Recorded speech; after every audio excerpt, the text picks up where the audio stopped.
আজকের এই ভিডিওটি প্রত্যেকের কাছে অত্যন্ত গুরুত্বপূর্ণ, কেননা ভিডিওটিতে এই সময় দাঁড়িয়ে একটি প্রাসঙ্গিক বিষয় নিয়ে আলোচনা করছি, আর সেটি হলো এসআইআর। খুব সহজভাবে এবং সংক্ষেপে বিষয়টি নিয়ে আলোচনা করছি যাতে প্রত্যেকে বুঝতে পারে।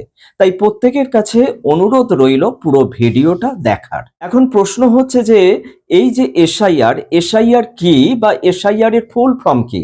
এসআইআর এর ফুল ফর্ম হলো স্পেশাল ইন্টেনসিভ রিভিশন বা বিশেষ নিবিড় সংশোধন। এবারে প্রশ্ন হচ্ছে যে এই এসআইআর এর উদ্দেশ্য কি? এসআইআর এর প্রধান উদ্দেশ্য হলো যে ভোটার তালিকার সংশোধন বা শুদ্ধিকরণ, অর্থাৎ কোনো ভারতীয় নাগরিক যাতে ভোটার তালিকা থেকে, মানে যোগ্য নাগরিক যে ভোটার তালিকা থেকে বাদ না পড়েন এবং অযোগ্য ব্যক্তি যাতে ভোটার তালিকার মধ্যে অন্তর্ভুক্তি না হয় তা নিশ্চিন্ত করা। 2002 সালের ভোটার তালিকায় নিজের নাম না থাকলে নথি দেখাতে হবে, আর যদি নাম থাকে তাহলে কোনো নথি লাগবে না। ভোটার তালিকায় বিশেষ নিবিড় সংশোধনের মাধ্যমে বিহারের মতো এ রাজ্যেও 11টি নথির কথা উল্লেখ করেছেন নির্বাচন কমিশন।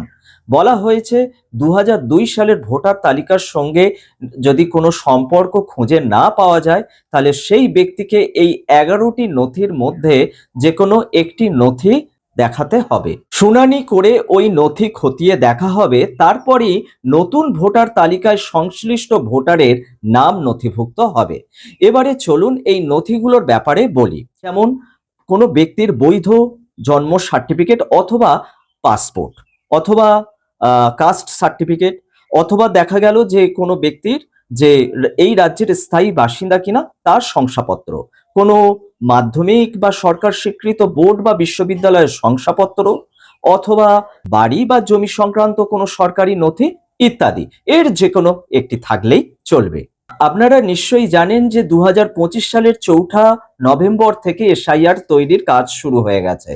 আপনাদের এলাকার যে বিএলও বা বুথ লেভেল অফিসার আছেন তারা আপনাদের বাড়ি বাড়ি যাবেন এবং এরকমই একটি এনুমারেশন ফর্ম দেবেন, যে ফর্মটি আপনাদেরকে ফিল আপ করতে হবে। মনে রাখবেন যে 2002 সালের ভোটার লিস্টে যাদের নাম রয়েছে তাদেরকেই এই ফর্মটি দেয়া হবে। দেখুন এই ফর্মটি ফিল আপ করা আছে, এইভাবে এই ফর্মটি ফিল আপ করতে হবে। আবারও বলছি, 2002 সালের ভোটার লিস্টে যাদের নাম আছে তাদের বাড়ি বাড়ি গিয়ে এরকমই একটি ফর্ম দেয়া হবে। দেখুন প্রথমে আছে জন্ম তারিখ, তারপর আধার নাম্বার, হ্যাঁ আধার জন্ম তারিখের জায়গায় আপনাদের জন্ম তারিখটা লিখতে হবে।